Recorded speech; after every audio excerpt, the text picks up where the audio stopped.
Assalamualaikum warahmatullahi wabarakatuh. Let me introduce myself. My name is Kamira. I am from English Bachelor Study Program.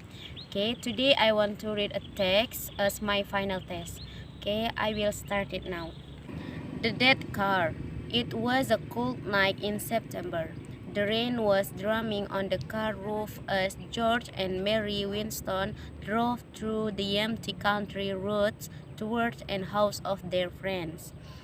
The Harrisons were where they were going to attend a party to celebrate the engagement of the Harrisons' daughter, Lisa. As they drove, they listened to the local radio station, which was playing classical music. There, they were about 5 miles from their destination. While the music on radio was interrupted by a new news announcement. The Cherries police have issued a serious warning after a man escaped from Calford Mental Hospital earlier this evening. The man, John Downey, is a murderer who killed 6 people before he was captured 2 years ago. He is described as large, very strong, and extremely dangerous. People in the Cheshire area are warned to keep their door and windows locked and to call the police immediately if they see anyone acting strangely. Mary shivered. A crazy killer and he's out there somewhere. That's scary. Don't worry about it, said her husband. We are nearly there now. Anyway, we have more important things to worry about.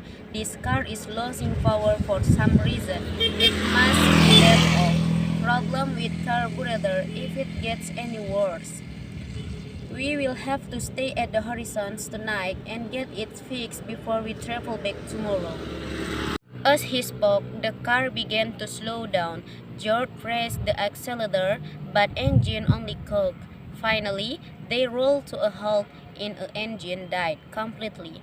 Just as they stopped, George pulled the car off the road, and it came to rest under the large tree. Bless, said George angrily. Now we will have to walk in the rain. But that'll take us an hour at least, said Mary, and I have my high-heel shoes and my nice clothes on. They will be ruined. Well, you will have to wait while I run to the nearest house and call the Harrisons. Someone can come out and pick us up, said George. But George, have you forget what the radio said? There is a homicidal maniac out there. You can't leave me here alone. You will have to hide in the back of the car, lock all the doors, and lie on the floor in the back, under this blanket. No one will see you. When I come back, I'll knock 3 times on the door. Then you can get up and open it. Don't open it unless you hear 3 knocks. George opened the door and slipped out into the rain. He quickly disappeared into the blackness. Mary quickly locked the doors and settled down under the blanket in the back for a long while. She was frightened and worried, but she was a strong-minded woman. She had not been waiting long. However, when she heard a strange scratching noise, it seems to be coming from the roof of the car. Mary was terrified. She listened, holding her breath. Then she heard 3 slow knocks. Many hours later, as the sun rose, she was still lying there. She had not slept for a moment. The knocking had never stopped. All night long, she didn't know what to do. Where was George? Why had he not come for her?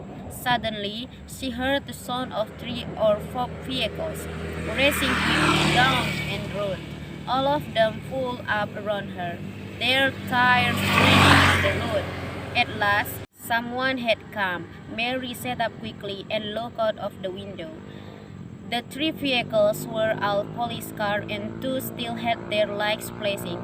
Several policemen left out. On one of them cruised toward the car. As Mary opened the door, he took her by the hand. Get out of the car and walk with me to the police vehicles, miss. You are safe now. Look straight ahead. Keep looking at the police car. Don't look back. Just don't look back. Something in the way he spoke filled Mary with cold horror. She could not help herself. About 10 yards from the police car, She stopped, turned and looked back and the empty vehicle. George was hanging from the tree above the car, a rope tied around his neck. As the wind blew his body back and forth, his feet were bumping gently on the roof of the car. Bam, bam, bam.